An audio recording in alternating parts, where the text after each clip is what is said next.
So here's the new rope seal, and at first glance it looks round, but no, it's not. It's oval. If you squeeze it, you can feel the difference. Now yes, it goes in a certain direction. If I put it like this, that's wrong. It'll fit, but that's not right. What we want is pressure on the crankshaft to create that seal.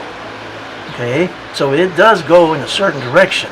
Now the tool, let's check it out. Before I put this small piece into place, I'm going to suggest that I center up this rope. You see this rope?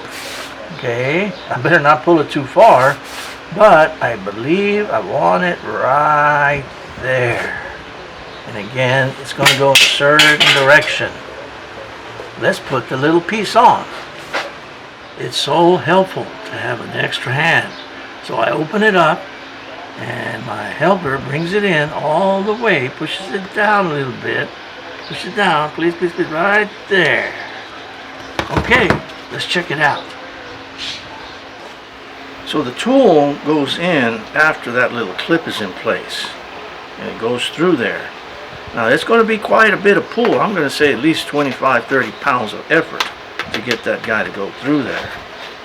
And we get it right into place, and now we're going to snake this into the block, pull it through. Wish us luck.